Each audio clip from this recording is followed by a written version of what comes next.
Good morning and welcome to Watching the W here on the For Frequency Sake Podcast Network. My name is Doug Green. You may have remembered me from the W.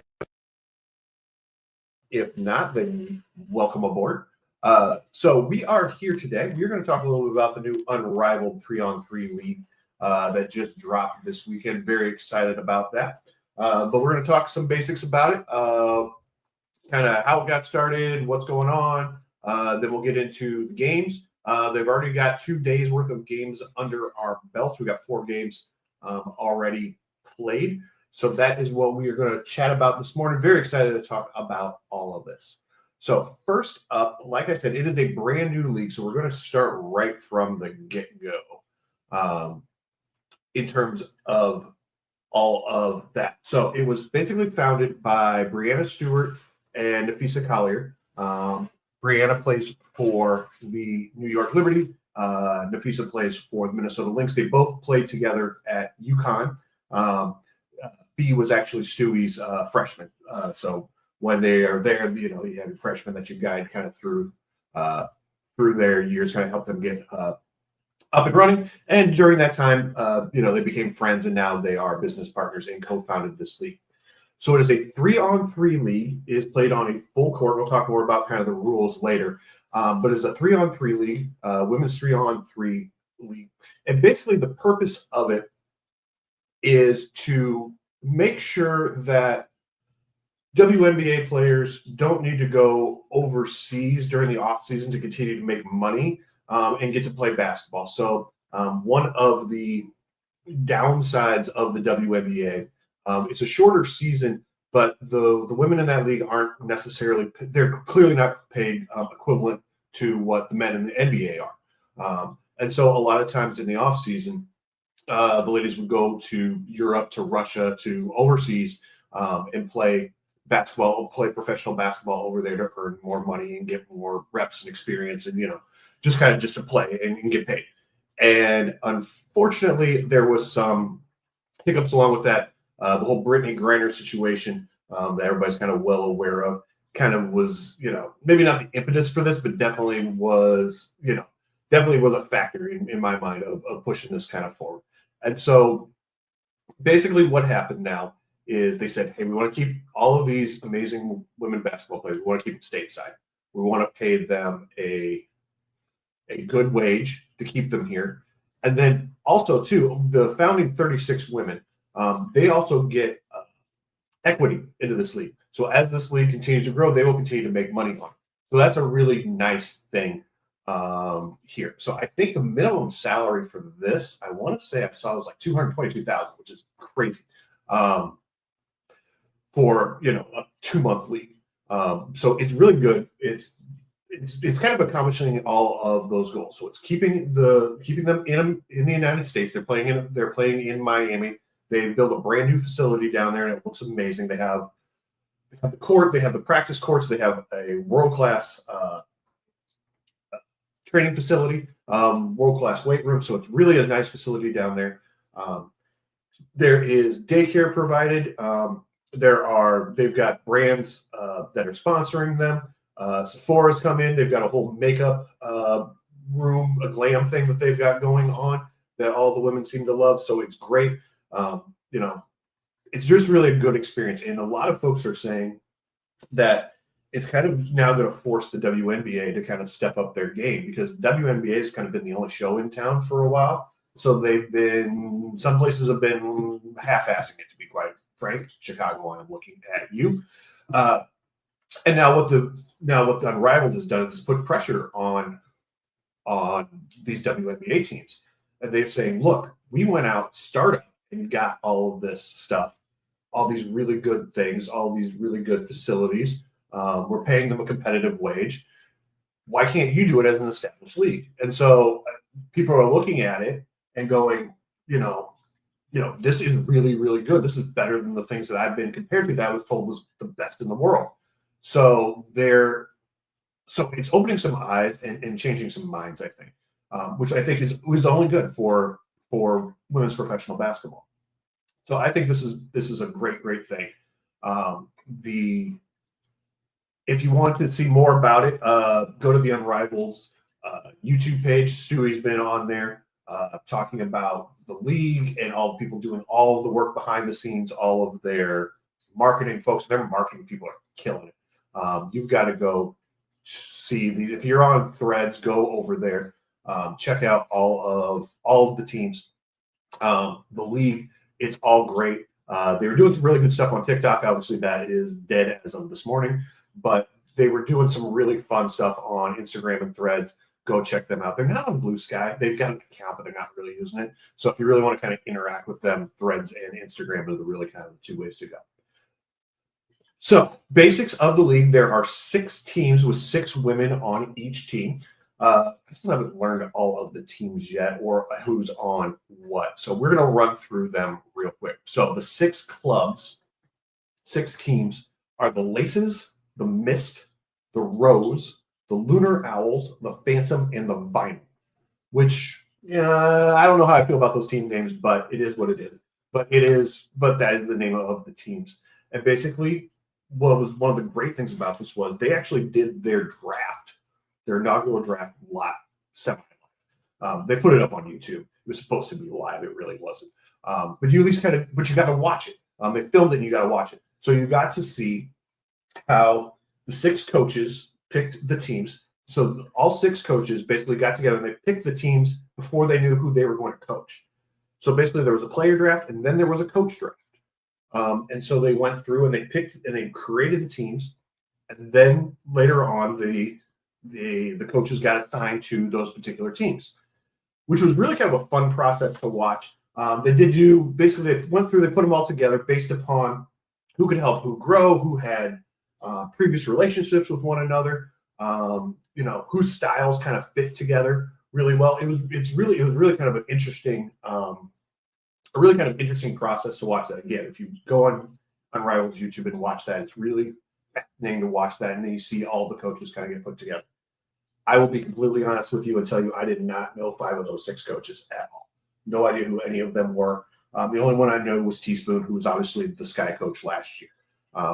The other 5, I'm still kind of learning about them. But for the moment, everybody's kind of on equal footing there with us. So what we're going to do now is we're going to walk through each of the teams. We're going to just kind of let you know kind of who is on each team, just so that you can get kind of a feel of how all this goes. So 6 women on each team, 6 person roster. So starting here with the Laces, they have Jackie Young, Tiffany Hayes, Kayla McBride, Alyssa Thomas, Kate Martin, and Steph Dolson. I gotta just keep jumping back and forth, so I apologize here. From the Mist is Stewie, Dejanay Carrington, Sloot, Jewel Lloyd, Aaliyah Boston, and Rakea Jackson. And they are coached by Phil Handy. And let me jump back and I'll let you know the Laces are coached by Andrew Wade. The Rose have Angel Reese, Chelsea Gray, Azrae Stevenson, Kalia Copper, Brittany Sykes, and Lexi Hall. And they are coached by Nola Henry. And she just got hired to be the Wings assistant coach here this week. Next up is the Lunar Owls. So they have Nafisa Collier-Fee, Courtney Williams, Skylar Diggins-Smith, Alicia Gray, Shakira Austin, and Cam Brink, who is obviously not playing this season while she rehabs that knee injury. But she was there. She was working out with them. She was building the camaraderie. You saw her take some shots. You can see that the rehab's on the way. But obviously, she's not going to play this season to keep rehabbing that knee and make sure that she doesn't injure it any further. They are coached by DJ Sackman. Next up is the Phantom. Their players are Satu Sabali, Marina Mabry, Brittany Griner, Natasha Cloud, Katie Lou Samuelson, and Sabrina Unescu. They are coached by Adam Harrington. And then last but not least are the vinyl. They have Enrique Ogunbowale, Ray Burrell, Ryan Howard, Aaliyah Boston, Jordan Canada, and De'Erica Hamby. And they are coached by the aforementioned Teresa Witherspoon. So that is all of the folks that are kind of dealing with the on-court stuff, the players and the coaches. So from here, we'll jump kind of and look at the last couple of days, the on-style play, the time on court. Little different rules. Court's a little bit smaller than a standard court. I can't remember the exact dimensions. Again, they have an Instagram clip kind of explaining all of the rules. But there are some twists, and I really kind of like a lot of these rules. So it's a smaller court, but they are playing full court. But it's a little bit smaller of a court. It's not as wide and it's not as long. So it's a smaller court. They play 3 timed quarters. They play 3 quarters of 7 minutes each. Then the fourth quarter is untimed. And then whoever is leading at the start of the end of the third quarter, they add 11 points to that total, and that is the total. That's the number of points you got to go to win the game. So a lot of these games. So let's say that at the end of the third quarter, Team A is winning 70-65.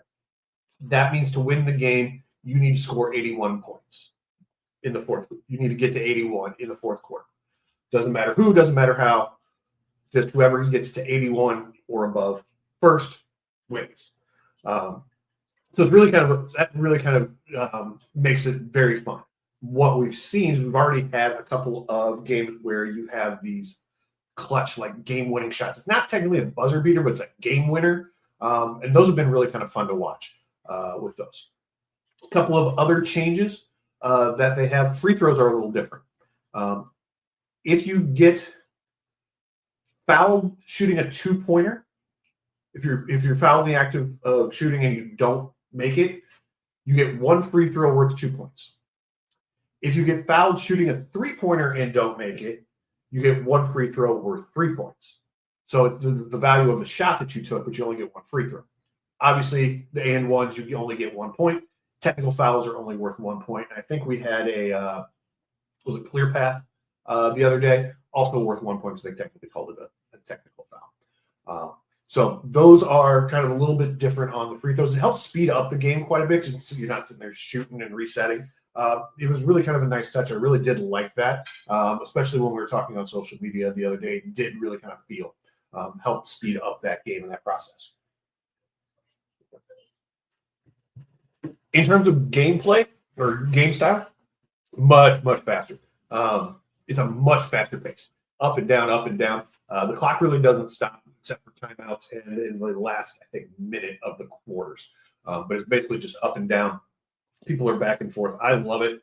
I noted yesterday because there's so much space, because it's a 3-on-3 game, there's a lot more steals, and then the steals lead to a lot more breakaways, which is my kind of favorite style of basketball. Just get up, get out and run. Get a steal, go out, transition game, get up, shoot transition 3, make the layup, whatever. So I'm really kind of loving the style of play. It's up, it's down, it's very, very fast. Now, there's a couple of teams that do play a more kind of physical, more half-court aggressive style. But for the most part, very much up and down type game. Really, really enjoy that. With that pacing. So it's been really kind of fun to watch. It's fun to play. Everybody seems to be really having a good time down there in Miami with this style of play. So that's basically kind of the major rule changes with those. Sub in and out. They do get 6 fouls, but I think if for some crazy reason, if you have, let's say your first 3 people foul out, so you're down to your last 3, and then somebody else commits a 6th foul, then they can continue to play. So you can't play 2-on-3. That's kind of the rule, basically, because it's a short bench with those. But I haven't seen that come to fruition yet, but that is something that they did look at and did at least think about, which is pretty good with those. But they've done an excellent job marketing these things. The teams are doing a great job marketing them. the social media presence has just been amazing to watch. They have funny content, serious content. It's been really good stuff to watch. So if you're really into women's basketball or basketball in general, it's a really good product, and it's really interesting to watch. As for the play on the court, we've only had 4 games under our belt. They played 2 games Friday. They played 2 games Saturday. They're going to take today, Sunday off, and they're going to play 2 games tomorrow. So the schedule is always going to be 2 games on Friday, 2 games Friday, 2 games Saturday, 2 games Monday is their schedule. And then in the middle of the season, what will happen is the season will stop. They're going to have a one-on-one tournament, which I think is going to be amazing to watch. And then basically they'll crown a one-on-one champion, then they'll resume the season. That'll be kind of their all-star break. And then they'll resume the season with the 3-on-3 tournament. So that'll be really kind of fun to watch. But in terms of the gameplay that we've seen so far this weekend, we've seen a lot of really good basketball. Like I said, it's been fun. It's been up and down. The Lunar Owls have played 2 really good games. They looked really, really good. This is Skylar Diggins-Smith after 2 games, after 2 days of this league, is looking like your MVP. She has played out of her mind. She played really. She scored a ton of points. She's hit both game winners for them. One was a 3-pointer, and then one was just like a 2-point free throw, which was a little anticlimactic, but she is leading the league in game-winning shots. So it's a good league. It's very competitive. They did have one game that was a little bit lopsided. It was yesterday. It was the Phantom and the Vinyl, I think. That got to be a little bit kind of lopsided, but most of these games, even if they get to be like 10, 12 points, the other team will kind of come back. We saw that in the very first game. Whatever the initial game was, whatever game 1 was, I think it was the Mist and the Owl. I think it was the Mist and the Owls. They were up, and the Mist was up, and they were leading, and then all of a sudden, the Owls came back, and they actually ended up winning the game. They were actually down heading into the 4th quarter. So it's very competitive with these things, which is nice to see. You're not getting these 12 and 15 point victories. It's kind of boring. The games are close. The basketball is good. The play is exciting. The vibe around it is really good. It's a small arena. I think they said it was 850 seats there. So it's a small arena, small crowds, but it's really kind of cool to see because you can really kind of feel the energy in the place. But it's an exciting brand of basketball to watch. And if you enjoy the WNBA, I definitely think this is something you need to check out. Even if you don't enjoy the WNBA, you just kind of enjoy like up-tempo basketball, this is a good style for you. I think the fact that it's full court as opposed to half court is a good draw. If you watch the 3-on-3 in the Olympics this year, it was all half court. Wasn't as big of a fan of that. It was just it was a little stopped to me. It didn't have the flow, and I think that's because it wasn't the full court. The full court really allows the getting up and running back and forth. So I do really enjoy the full court version of that. They've already got plans for a season 2. Obviously, they're going to go ahead and continue this on. They've already got Paige Beckers and Flau'jae Johnson on board. Juju Watkins is a investor, and that's who you got to assume that she's going to play when she is eligible. You will notice I didn't mention a couple of big names here on the rosters. Asia Wilson is not playing. Caitlin Clark is not playing in this league, and that's totally fine. It is everybody's choice. They didn't have to play. With that, I'm actually surprised Sabrina Ionescu played because she was coming off of wrist surgery. But she's out there and she's playing. So, but like I said, Cameron Brink, she was there, she was practicing, but she isn't playing in the games because of the knee rehab.